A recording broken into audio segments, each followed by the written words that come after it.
Irmãs, podia orar um pouquinho mais antes de se vestir? Depois desse vídeo, eu aprendi a identificar a voz do Espírito Santo. Parte 2. Você chega numa roda de conversa lá no trabalho ou na escola. Tem um grupo de pessoas contando piada.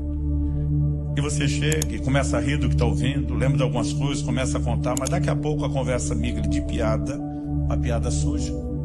A diferença entre um e outro não é a falta de graça. É só às vezes a falta de pudor, de moral, de respeito, de pureza. E à medida que o assunto foi virando, bateu a saudade do velho homem, você mesmo resgatou um monte de coisa, riu com eles, fez todo mundo rir. Quando você saiu de lá, algo dentro de você, não é uma visão espetacular, não é uma voz audível, mas algo dentro de você, que nem você sabe explicar, está te sugerindo fortemente, esse não é o seu lugar. Você não deveria ter ficado ali comendo todo esse lixo. Quem que está fazendo isso com você? O Espírito Santo. Aí vamos trocar de roda de amigos. Você deixou a roda dos ímpios e agora encontrou uma outra roda de gente da igreja. Mas não são irmãos quaisquer. São aqueles que o veneno corre no canto da boca, que a língua é bifurcada, bipartida. E o time dos maledicentes está usando a língua feita um chicote, um açoite, para bater no outro que não está ali para se defender. E você decide se unir com eles e fala mal do seu irmão. Mas daqui a pouco você sai dessa roda e de novo aquele mesmo desconforto. Não é uma visão espetacular, não é uma voz audível, mas algo está te sugerindo fortemente. Você não deveria ter falado do seu irmão dessa forma.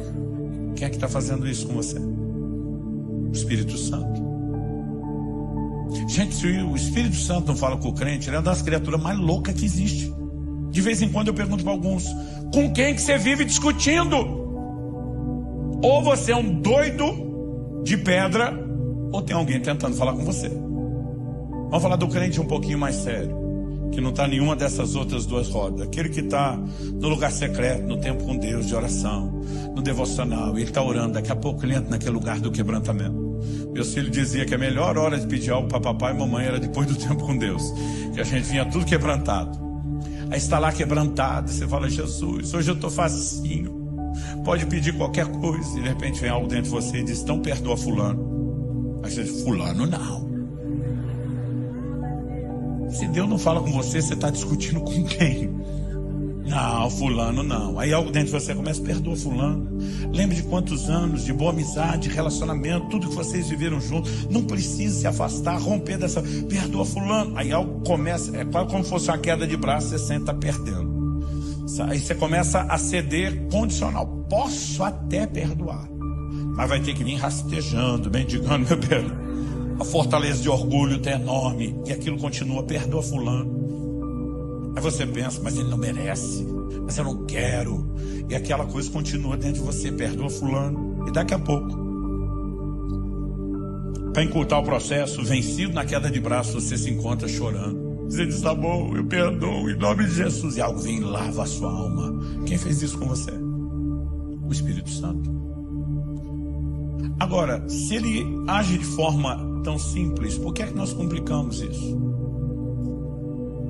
Eu não estou aqui sugerindo que toda vez que você for atravessar a rua, você tem que dobrar o joelho e perguntar ao Espírito Santo, atravessa aqui na faixa ou mais ali na frente. Eu não estou dizendo que você tem que acordar toda manhã, ficar meia hora orando em línguas na frente do guarda-roupa, Espírito Santo, qual é o look do dia? Embora honestamente, me permita com muito amor dizer que algumas de vocês, irmãs, podiam orar um pouquinho mais antes de se vestir. Porque o seu corpo é templo do Espírito Santo. E você deveria zelar por isso. Mas, sabe, eu não estou falando que você tem que ficar toda hora procurando aquele desespero de ouvir alguma coisa. O que nós precisamos é de um coração sensível. Um dia eu estava ensinando sobre a liderança do Espírito Santo. E no final de uma aula, um intervalo, antes de começar outra, um cara me procura e fala assim, pastor, estava aqui pensando. E eu gosto de colher essas pérolas de sabedoria. Ele falou assim, não tem gente que no reino natural é surda, que ela não ouve? Eu falei, tem. Ele falou, pois é, que Deus fala, eu não tenho dúvida. Porque Jesus disse, minhas ovelhas ouvem minha voz. Então, ele fala e era pra gente ouvir. Mas eu acho que espiritualmente eu sou surdo. Aí eu tentando segurar o riso, falei, como é que é? Ele inventou a surdez espiritual. Aí ele falou, não, porque Deus fala, mas eu não ouço, só tem uma explicação, eu que sou surdo. A hora que ele falou isso, eu estou tentando não rir para não zombar do dilema dele. O Espírito Santo falou comigo. Não por uma voz audível, não por uma visão espetacular. Ele simplesmente me disse, pergunta para ele. Quanto tempo faz que ele já vem acordando às 3 da manhã em ponto? Eu nunca vi aquela criatura na frente, eu nunca tinha falado com ele. Mas aquele testemunho interior veio tão claro que eu sabia que era o Espírito Santo. Falei, desculpe, eu vou mudar um pouco o assunto e vou te fazer uma pergunta. Há quantas noites você já vem acordando às 3 da manhã em ponto? Ele arregalou os olhos, como é que o senhor sabe disso? Falei, há quantas noites? Ele falou, eu nem sei dizer. Está acontecendo toda noite, faz tempo. Falei, descreve o que acontece. Falou, pastor, eu tenho sono pesado, eu nunca acordo de madrugada. Eu posso tomar não sei quantos litros de água, eu não acordo nem para ir no banheiro. Mas agora eu estou acordando toda madrugada às 3. E diz 3 em ponto. Eu não acordo 2h59, eu não acordo 3h01. É 3 em ponto. Eu olho no relógio, é 3 em ponto. Falei, ok, o que você sente? Falei, pastor, eu sinto a vontade de orar. Eu falei, o que você faz? Falei, pastor, isso não é hora de orar. Eu viro para o lado e durmo. Eu olhei para ele e falei, seu problema não é surdez espiritual. Seu problema é estupidez espiritual. Aí me olha como assim? Eu falei, criatura, tu não tem nem cara que gosta de orar. Não acorde de madrugada nunca. Agora, de uma hora para outra, você acorda todo dia no mesmo horário pontual. Não é 2h59, não é 3h01. Qual a probabilidade estatística dessa coincidência acontecer toda madrugada? E você não só acordar no mesmo horário, mas acordar com vontade de fazer o que você não quer, que é orar. Eu falei, não te ocorreu que Deus está te chamando para oração? Eu falei isso, ele... Sabe que o senhor falando assim... O problema não é que Deus não fala. De alguma forma, ou nós não fomos orientados a entender a simplicidade, ou exageramos na expectativa a ponto de não entender a maneira como Ele deseja nos guiar. Eu comecei a perceber ao longo da minha caminhada com Deus que nós precisamos ser sensíveis. Às vezes é o jeito que você falou com o seu cônjuge, com um dos seus filhos, com o seu pai, e algo dentro de você disse, essa não é a maneira como um cristão deveria falar ou expressar o caráter de Cristo. A Bíblia diz, se hoje ouvides a sua voz, não endureça o coração. Então, onde é que ele fala? É uma pergunta, onde é que ele fala? No coração. Se a Bíblia diz, quando ele está falando, não é para endurecer o coração, é porque é ali que ele fala, é ali que vem a resposta.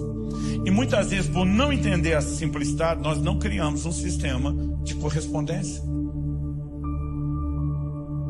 Mas à medida que eu e você aprendemos a nos exercitar naquilo que vamos percebendo que Deus está falando, nós começamos a progredir na experiência. Tanto porque vamos desenvolvendo sensibilidade, vamos aprendendo por meio das experiências, mas porque demonstramos a Deus fidelidade, o que nos permite ser promovido.